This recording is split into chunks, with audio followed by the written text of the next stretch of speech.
Reading. I'm about a third of the way through my book. You would think I'd be able to read this a lot faster because it's red, but I don't have the drive to know what happened. I am remembering things that I forgot about, which is a good thing. And I feel like this is more talking about my writing and my writing process than it is about reading, but I am enjoying the quick pace of my novel, which is nice. I'm understanding a little bit of why people like Star and Evan more, which I mean, I do. Not that Lily's bad, but she is, you know, the main character, and the main characters tend not to be the more outrageously weird ones because it's hard to find them at all reliable as a narrator, which I mean, unreliable narrators make great fiction. I'm not quite as great at that as I want to be. I'd rather, I don't know, show as much truth as I can from my character's point of view. And that's definitely what she does. It's not that she's boring. She's got interesting things about her. I think so. And it might be because she thinks rather academically like I do. At least in a teenager brain, where she finds something interesting that sparks that passion of learning things like ethology.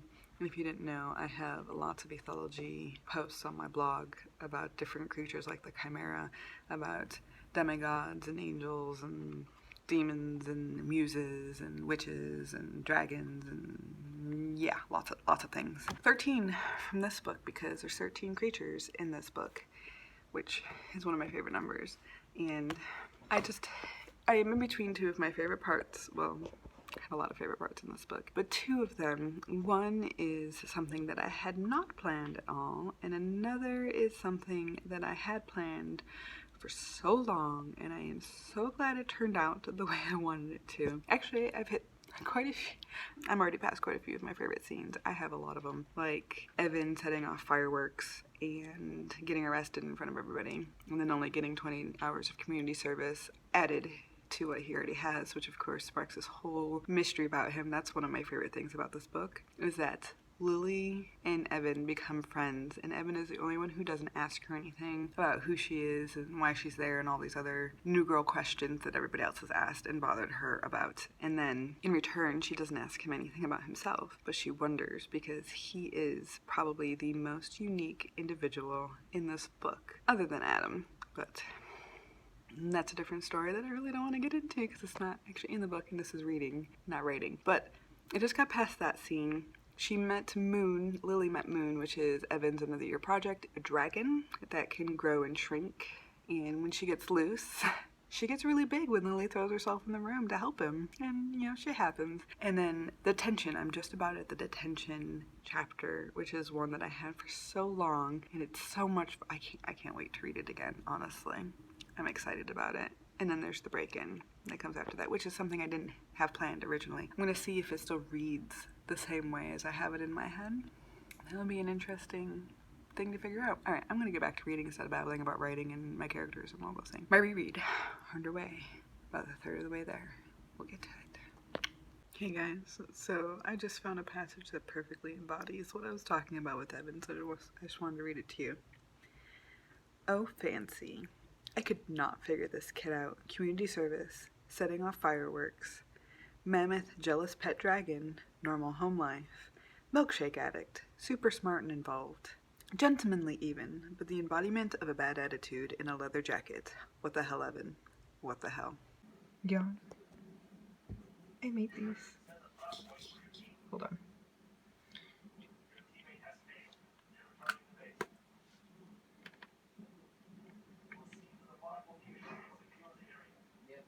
Yep. Delicious.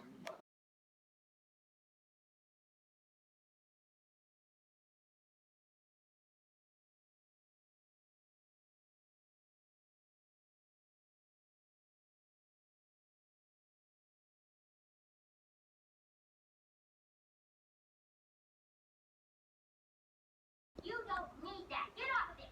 Students, wait. Did you know they make access for mobility scooters everywhere? I can seriously go. Hey guys. Reading is slow. I don't know if that is because I'm rereading my own book, which usually I can get through pretty fast, but I already know what's going to happen, so there's not that tension of, oh, I need to finish this, I need to finish this, I need to read the book. I had that with the last book that I read, which was really cool. I haven't felt that in a long time. I'm more than halfway through rereading my book, which is one of my challenges from my Bookopoly board this month. we're already 2 weeks into March, and I haven't finished one book yet. I mean, it granted took me until the first week of March to finish the last one, so I'm still on par with a book a week, but I'm thinking about my choices and kind of regretting them right now. But I needed to reread my book. It's helped a lot in the writing process, but I am just past one of my favorite chapters, which is them breaking into the school and her and Lily finding Evan's file, which is massive. Lots of fights and destruction and being a delinquent and interrupting class and all these other things. And then there's that one letter from a teacher who called him a model student. I love how much he is a paradox for her and she can't figure him out. Love it. Apparently he can't figure her out either, so they make a good team, a good trio of friends there that make me really excited. And yeah, I'm more than halfway there. I'm going to keep trudging and hopefully finish it by this weekend. But the extra week off is because of the coronavirus, and we're closing school down, which means that I'm going to have to teach online, which I don't do. Everything I do is physical, in person. So this is going to be a trick. Most of the time I'm doing this. I'm actually going to be going live on YouTube on under my teacher name, because Alisha Costanzo is not my real name. Well, it's my maiden name. I'm married.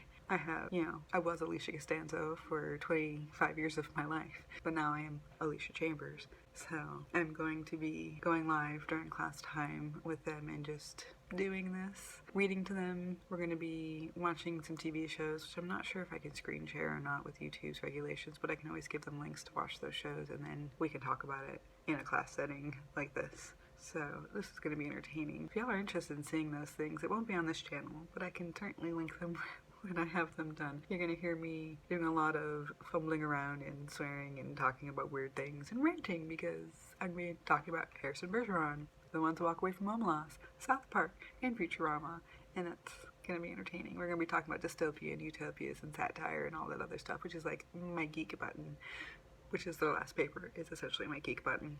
Satirical social conformity, aiming at adults. So yes, I'm excited about the prospect of this new type of teaching. As scared as I am, my husband said, how much more of a sign do you need to start making the online lessons I've been telling you about? Well, I guess I'm gonna start doing that. Alright, a little life update with my reading update. I'm chugging away slowly with Girl with Glowing Hair. I still love her. I still love the story. It's still recent, so I know it pretty well. But those little details that I forgot are really helping me out with the drafting. So I'm gonna keep going after this while I watch The Killing, which sounds counterproductive, but it is what it is. And I might edit a story. I should probably grade something. It's my life right there. All right, yeah. Bye, guys. Hey, guys. I knew she was gonna do that. Nix, you're such a turd. You're a little parakeet. My little parakeet. Can you hear her purring? My God. Hi. I came to say that I finished reading my book, or rereading my book, and I cried at the end. I laughed a few times. I still enjoy it. I mean, I've read it I wrote it first of all, but I read it 7 times before I published it, so the impact was not as great as I'm sure a first-time reader would have, but I still like it. I found a few little things that I might change because, then, well, it's me. But I was also reminded of a few things, so that should help the writing, which was the point of rereading it. She's on my desk. Yeah. Alright, I'm gonna go brave shopping. Hey guys, I want to do a reading update. I have barely started reading Sin Eater, and I wanted to read you guys the first couple sentences because holy crap, if this signifies what the rest of the book is going to be like, I'm pretty into it. The young boy stands by his mother's bed, watching her scream. Beside the boy is his younger sister, a tiny blonde-haired 5-year-old. The little girl's pale hair is plastered to her cheeks with tears and sweat. Her eyes are tightly closed. They wince with each scream. So, yes, please. And I am on chapter 3.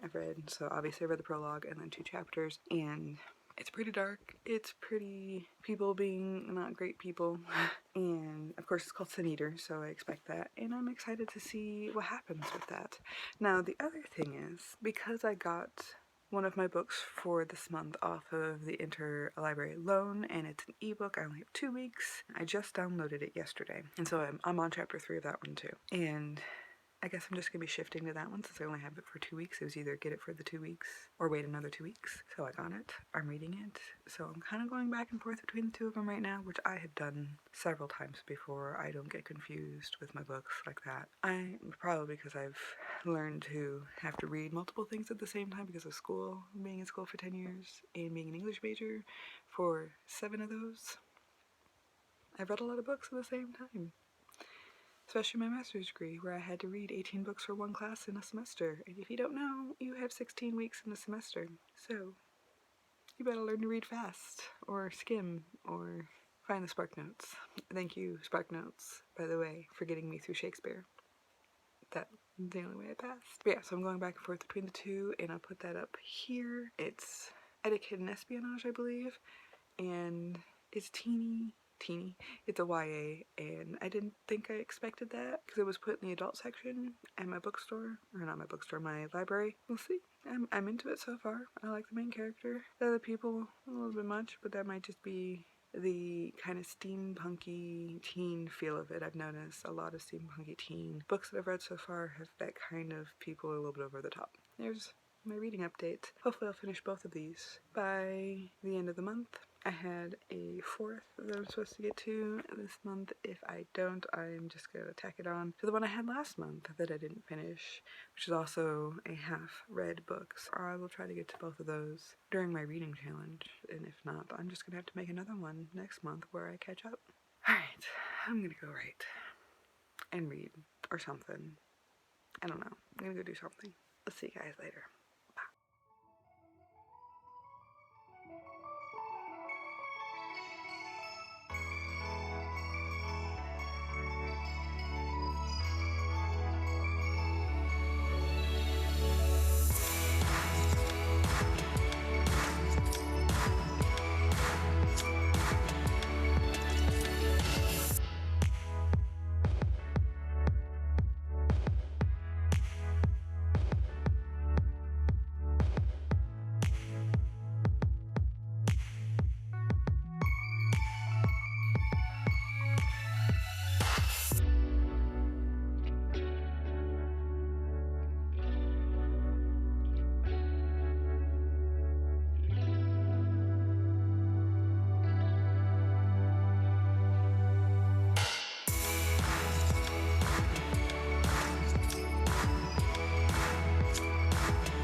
Hey guys, reading update. I'm still on Etiquette and Espionage, Gail Carriger.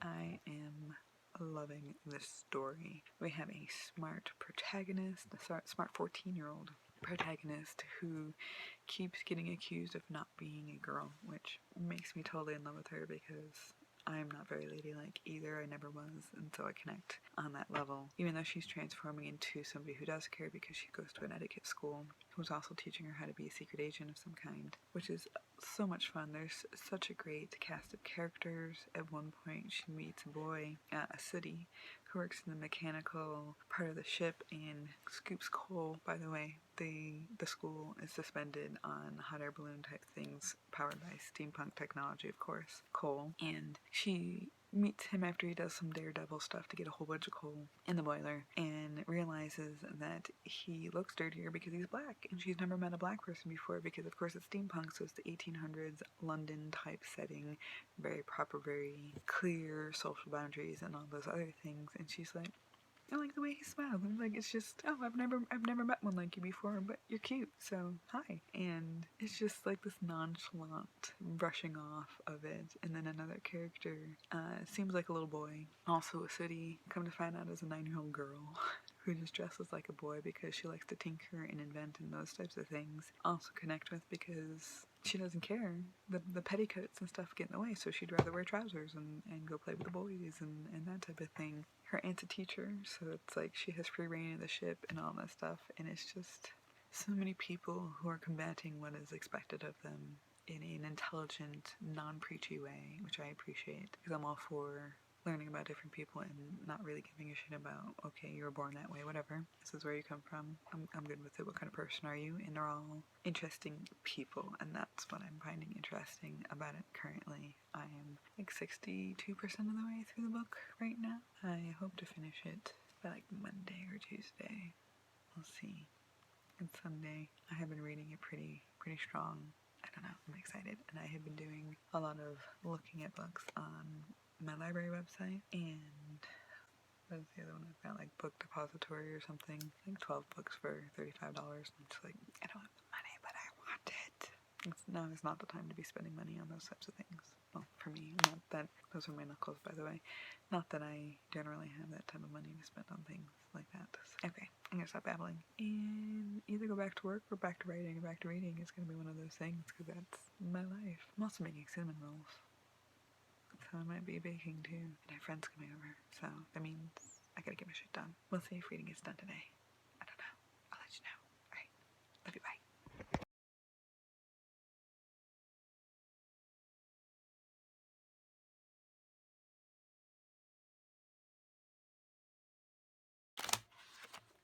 The things I do for my students and my job.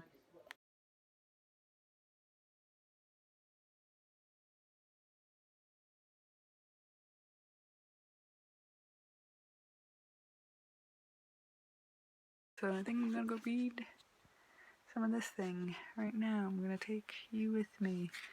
I'm pretty excited about what's being suggested to me, but with this being 400 pages, I wonder how much shit I'm gonna have to filter through to get to the point. Very religious heavy. I've noticed the last 3 books my husband has recommended me have all been very religious heavy. 4 books actually, if you count the one that I really enjoyed, Working for the Devil, Alex of Dreams, and this one has been really religious heavy, and The Blood Ring was really religious heavy. I wonder if that's just a paranormal horror thing. To be fair, mine's kind of religious-ish, but it's more of a combination of different types of religions, because I grew up Catholic, Roman Catholic. Anyways, I'm seeing a lot of it in here. A lot of people throwing Bible quotes at somebody who's different, and that makes me uncomfortable, so we'll see what happens. Alright, gonna read. So this is my little nook I'm going to be sitting reading in. I know that seems counterproductive. Probably is. But, and I've got my stuff down there. My mini couch in my bedroom. There's a cute kitty. There's a frog. And some lizards. And another kitty. And another kitty. And it's time to read.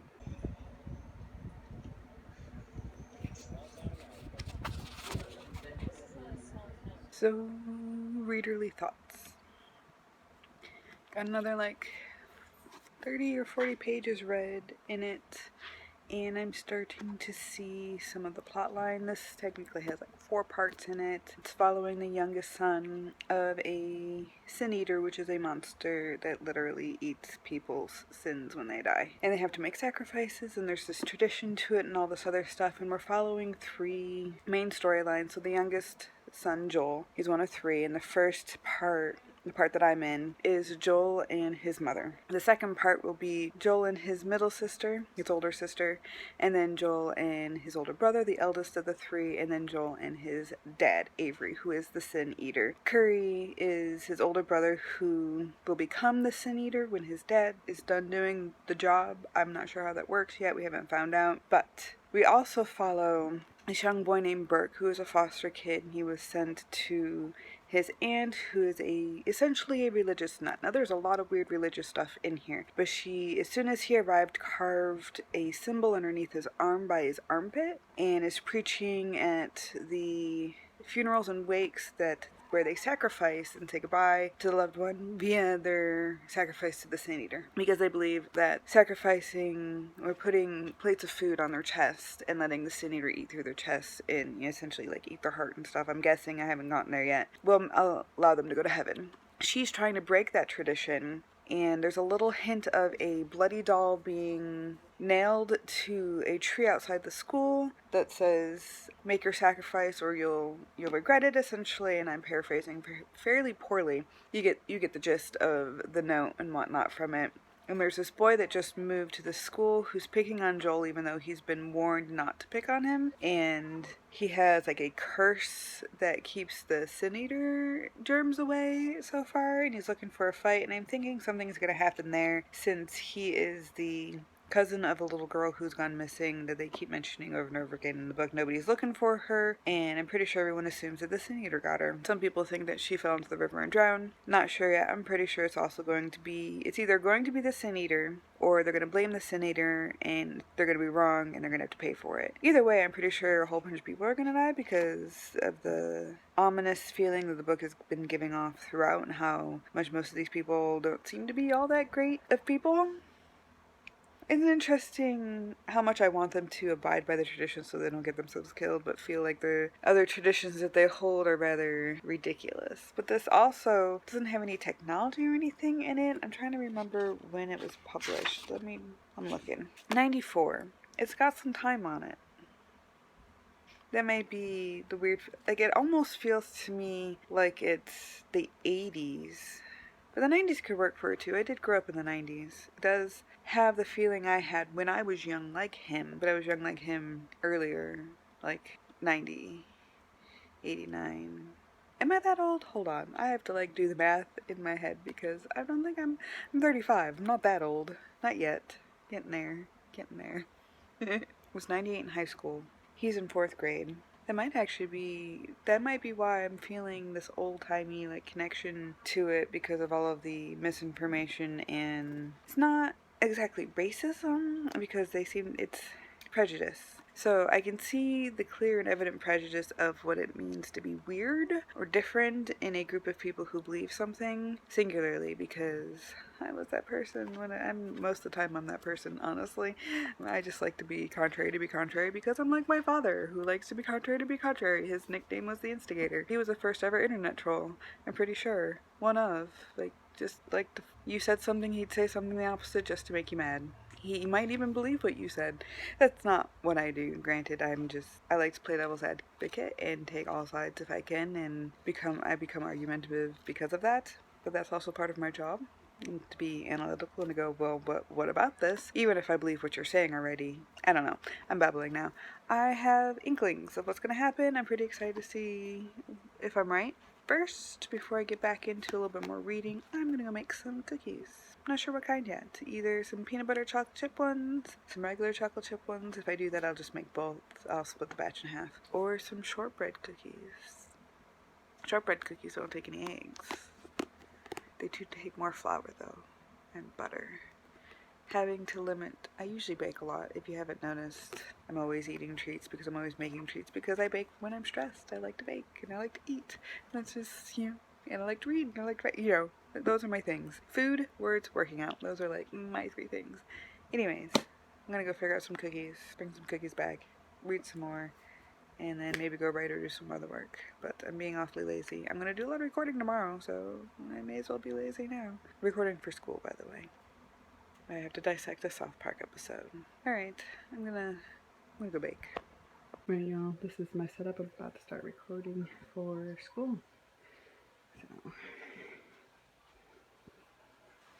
here's what I like from my view. It's gonna be fun. I'll see you guys on the other side. Read some more chapters in Sin Eater, and I got to a point where it almost made me stop reading, but I skimmed it.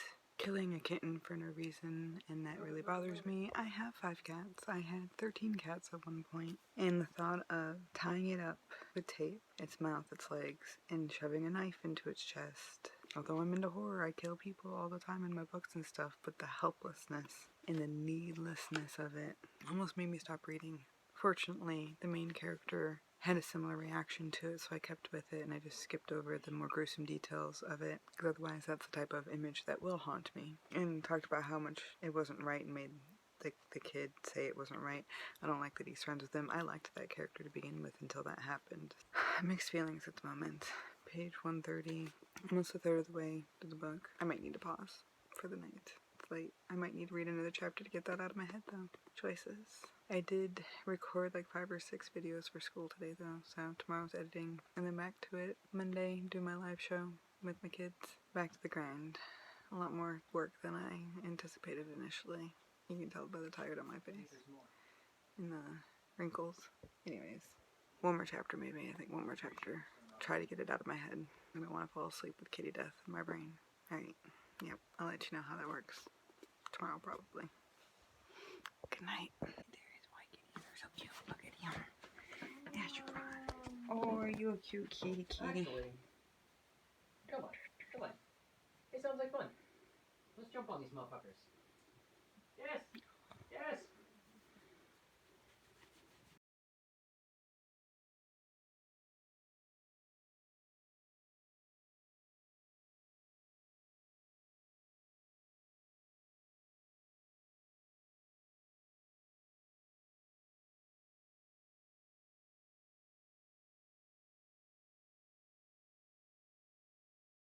Hey guys, so I did finish actually 3 more chapters, finished part 1 of The Neater. I actually found a surprise like last chapter in just him instead of him and somebody in his family. But I was equally aggravated at the end of this chapter, by the family, by the townspeople and how they treat each other, but not Joel.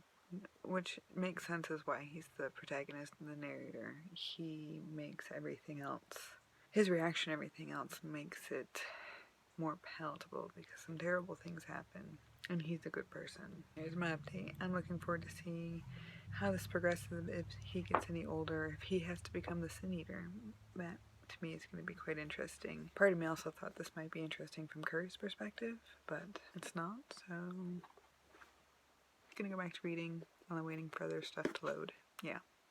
Okay, so it's a little bit more obvious why this is one of my husband's favorite books. Because essentially, 2 of the main characters, the main character is Joel. Quite innocent, wants to do the right thing, been told the rules all of his life, obeys the rules. The other is Dave, or Burke.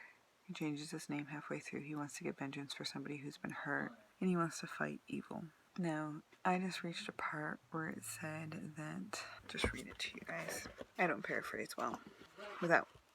He wishes his parents could see him now. He wishes they could know that he has already begun to turn their great idea sour. They had been sick and tired of him. He knew because they told him often enough. Sick and tired of his demands and his selfishness and his misbehavior and his temper. They wished he had never been born. They wished he'd go on and do something really terrible so the police could lock him up in a detention home and give them some rest. But Dave was smart. He knew how to keep his head above water. He knew how to punish his parents and yet dance the side of delinquency. He never was arrested, never even suspended from school, but he was the burr under their hateful saddles, yes sir. He knew enough to know he needed food and shelter, and not from a juvenile hall, yet he would make his parents pay for all of the love they withheld from their only son.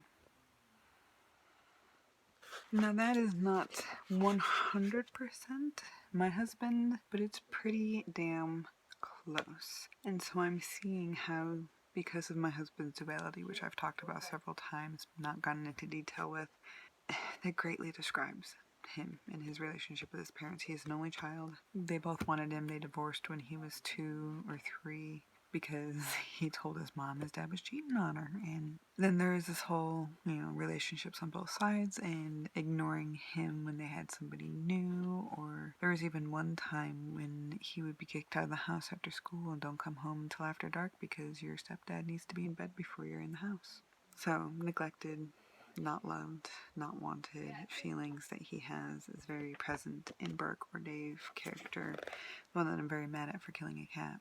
But he is also very present in Joel, and it's almost like his innocent personality is coming in contact with his awakened personality, his matured or onset of maturity personality in this book. And so I just had an epiphany while I was reading it going, this makes sense why it's one of his favorite books, especially the time that he likely read it, because he was the guy, he was a delinquent, He was arrested several times, never convicted though. And he also was I think at 12, he went to not missionary school. He went to some type of biblical school to be a pastor or priest or something of the sort, and quickly left because he began to realize things about the way they were teaching him and interpreting the text that he has read so many times. I've never read it, but he has read the Bible so many times. But anyways, sidetracked, there's been a few times where I'm like, okay, this makes sense. It's very much something that my husband has talked about, our thoughts, or we've discussed about our youth, or even just, I remember us having conversations like this within the last 13 years that we've been together. So, and it's making me appreciate the book more. I was appreciating it, I was getting into it, and now I just feel like I have more reason to read it. I'm going to get back to reading it now because it's almost the end of March. I have 2 more days to finish this. I better get going. So I might actually finish this month. I have less than 100 pages left, and I plowed through part 2, like, oh my god, where they left it. There's so many deaths and crazy sucking dead people's blood and eating their flesh and just craziness. I'm excited to see how this ends up. And now his sister's missing.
Nice and bright in here today. I am just waiting to get into my live class on my other YouTube channel. I figured while I was waiting, I would update you guys because it is April 1st, but I have finished Sin Eater. I finished it last night, granted after midnight, but only a little bit after midnight, so I'm still counting it. I had a little bit of hint of what was going to happen at the end. Like, I guessed once a really long time ago, and then dismissed it, and then I was on about these other 2 people and their possibilities of being the person who was killing everybody and hurting everybody and killing dogs and all these other things to essentially try to get people to stop hanging out or stop talking to the main character, Joel. And I was surprised, which is good. It doesn't happen very often, which makes this... See, I kept going back and forth between like a 3.5 and a 4, and not for any particular plot reasons or story reasons, but it's always style, language. Now granted, this didn't, even though this did bury dialogue and stuff like that, it wasn't as hard for me to pull out, but I did have issues with the internal thoughts. Sometimes they were always in single quotes or double quotes and not italicized, and it made it really confusing on what was going on inside his head versus what was going on in real life. And she did try to signal those things fairly well, but it was just a lot of extra that wasn't necessary, and there's a lot of repetitive words, and sometimes I got it, and sometimes it was just step-by-step action, which turns into telling really fast. So there were some, for me, stylistic issues in here. Overall, it was a pretty darn good story. Once it got going, and I understand why I needed the setup that I had, but once it got going, it really got going, and I was really interested in it, especially after like the 150-page mark of a 400-page book. And it started really rolling after part 2, which was around page 300. Oh my god. I did not want to put it down. Wish I got to page 300, not yesterday, but the day before. So, makes sense why I finished it last night. I do not read fast at all. I plowed through this. I forced myself to just sit and read and not have distractions. Oh, it was worth it. It's an eater. Elizabeth Mathy, into it, liked it. Gotta say 4 stars. Because, you know, I enjoyed it. Saw a lot of my husband in there and his past in there, and that intrigued me. And it was just, it made me feel things. So that means I read 3 books this month. Of course, the first one was my book. It was a reread, even though I'm stalled on my book currently. The second book was an ebook. It was The Espionage and Etiquette. Absolutely recommend it. 4.5 stars. And then the last one was Sin Eater. 4 stars. Can't really rate my own, but I'd give myself 5 stars because I like my stuff. That means that I did not get to A Map of Time in this thick baby. I still want to get to it eventually. I'm still rather interested in it, but we'll see. I don't punish myself for not being able to finish books because I'm just getting back into reading, so why would I punish myself for doing something that I want to do but not doing it fast enough? But I might put that on my TBR for the summer. We will see. It will stay on the side. If I get another sci-fi, that's going back on there. And I'll try to get to it first. Here's also a hint. I started chapter 1 of The Raven Boys because I got it from my local library. And Lala from Books and Lala, oh my god. First chapter's got me hooked already. She looks like she knows what she's doing. Not Lala, obviously, the author. It was my 5-star prediction based on her review and her talking about it, so I'm looking forward to see how this book goes and see what happens to Blue and the boys. Yay. Anyways, I'll see you guys next time. Let me know what you're reading. Let me know if you enjoyed this. Let me know if there's any books you want me to read. And I'll see you next time. Bye, guys.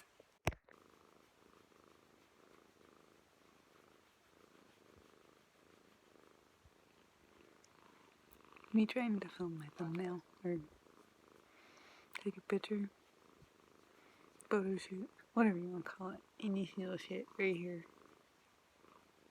Miss Bird.